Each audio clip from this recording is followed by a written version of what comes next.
Hello everyone, welcome you to GK tricks. इस video में हम रीट एग्जाम्स के लिए आरबीएससी 6th क्लास की सामाजिक विज्ञान की चैप्टर वाइज क्वेश्चन की सीरीज को हम आगे बढ़ाते हैं। ये हमारा चैप्टर नंबर 5 है और इसके बाद में केवल एक चैप्टर और बचेगा हिस्ट्री वाले पोर्शन से। इस तरह हम इस सीरीज को कंप्लीट कर पाएंगे। तो देखिए, इस चैप्टर का नाम है प्राचीन भारत की अर्थव्यवस्था। सेकेंड ग्रेड एग्जाम में इस टॉपिक से कई बार क्वेश्चन आए हैं।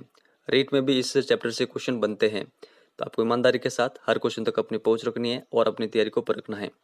चलिए शुरुआत करते हैं। यहाँ पर फर्स्ट क्वेश्चन देखते हैं। किस परिसर में खड़ा लौह स्तंभ 1500 वर्ष पूर्व का होते हुए भी अब तक जंग मुक्त है? जंतर मंतर, आगरा का किला, कुतुब मीनार या फिर सांची?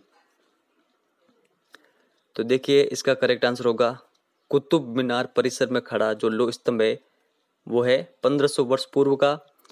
लेकिन ये 1500 वर्ष पूर्व का होते हुए भी अभी तक इसमें जंग नहीं लगा है। ये एक जंग मुक्त लौह स्तंभ है। तो ये आपको ध्यान रखना है। ये कहाँ पर है? तो दिल्ली में, दिल्ली मेहरौली। आगे चलते हैं फिर। प्राचीन समय में क्रमशः खेतड़ी से और मेवाड़ से किस धातु का निर्यात किया जाता था?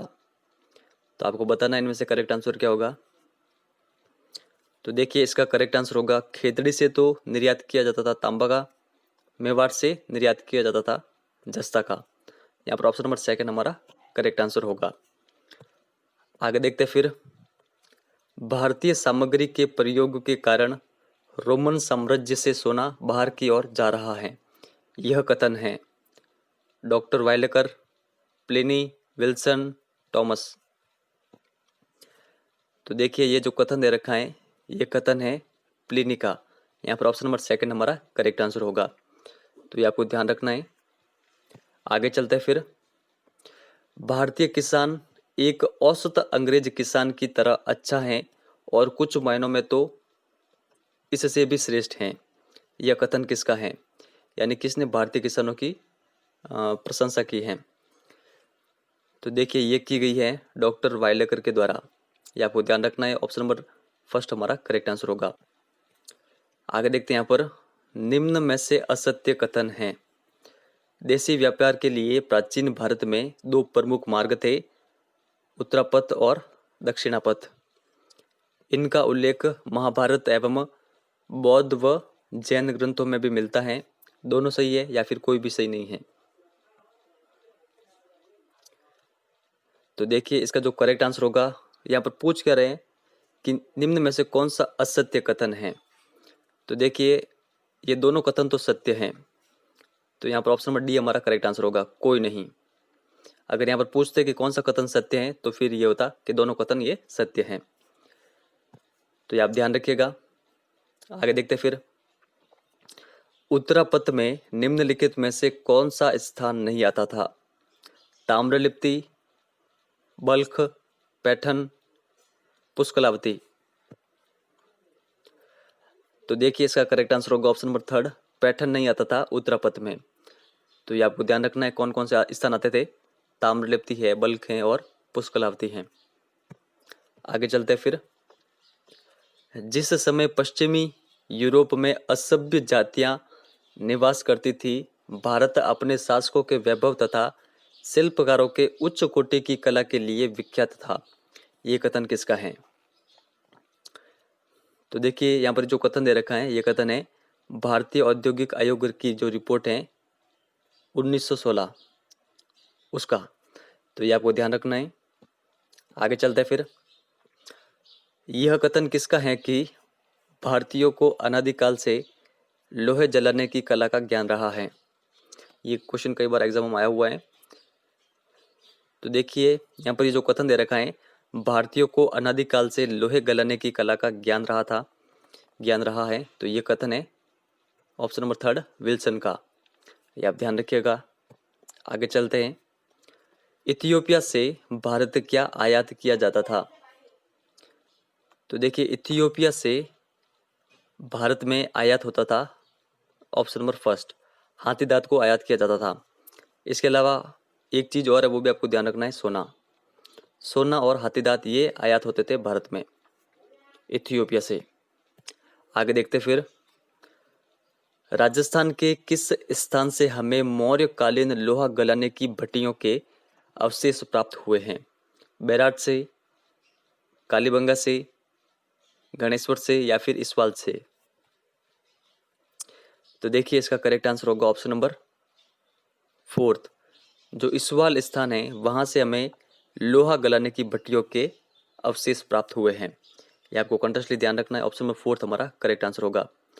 क्या आप कमेंट सेक्शन में लिख के बता सकते हैं कि बैराट, कालीबंगा, गणेश्वर और इस्वाल, इन सभी जो ये सभ्यता रही है ये वर्तमान किस जिले में है?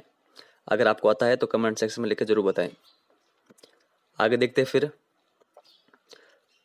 भारत ने किसकी खेती यहाँ पर इंग्लैंड व यूरोप से कई शताब्दियों पूर्व आरंभ की थी?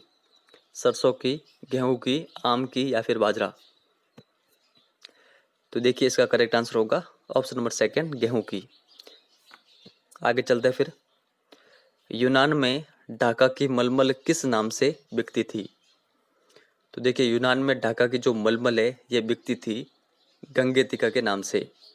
ऑप्शन नंबर 2 हमारा करेक्ट आंसर होगा। आगे चलते हैं फिर, निम्न में से असत्य कथन है। 19वीं सदी के प्रारंभ में जहाज बनाने का उद्योग इंग्लैंड की अपेक्षा भारत में अधिक विकसित था।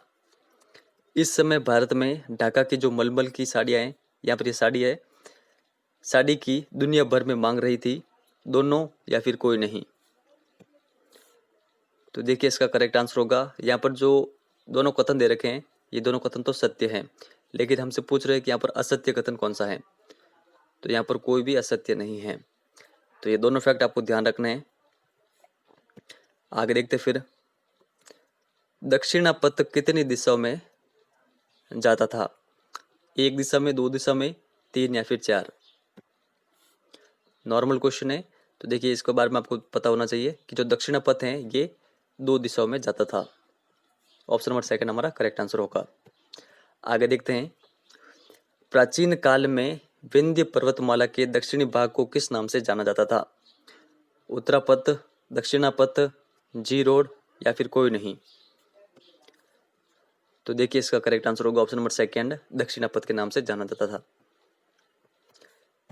आगे देखते फिर, निम्न में से सत्य कथन यहाँ पर आपको बताना है। भारत का विदेशी व्यापार दुनिया के इन देशों के साथ नहीं था, जैसे कि बेबीलोन है, मिस्र है, जावा, सुमात्रा, रोम आदि। कोरोमंडल तट पर मछलीपट्टनम और बंगाल में हुगली के माध्यम से दक्षिणी पूर्वी एशिया के बंदरगाहों के साथ खूब व्यापार होता था। दोनों या फिर कोई नहीं? तो यहाँ पर आप ध्यान रखिएगा कि आपको केवल सत्य कथन बताना है। तो देखिए इसका करेक्ट आंसर होगा ऑप्शन नंबर बी। जो बी नंबर ऑप्शन है ये सत्य है। जो ऑप्शन नंबर ए यहाँ पर दे रखा है, भारत में जो विदेशी व्यापार है वो दुनिया के इन सभी देशों के साथ होता था, यहाँ पर दे रखा है नहीं होता था, तो ये गलत है। तो ये आपको ध्यान रखना है, बेबीलोन, मिस्र, जावा, सुमात्रा, रोम, इन सभी के साथ भारत का विदेशी व्यापार होता था। तो फ्रेंड्स ये था हमारा वीडियो आपको कैसा लगा है? अगर हेल्पफुल लगा है तो लाइक और शेयर जरूर करें, और प्लीज़ अपने अधिक से अधिक फ्रेंड को सजेस्ट भी जरूर करें, और इन पुस्तकों के महत्व को जरूर समझें। मैं आपको क्वेश्चन प्रोवाइड करा रहा हूँ, तो आपको साथ साथ अगर आपके पास पुस्तक हो तो आप इनको एक बार जरूर पढ़ें। ये काफ़ी अधिक बेनिफिट देंगी आपको आपके एग्जाम में। इस वीडियो में इतना ही है। धन्यवाद।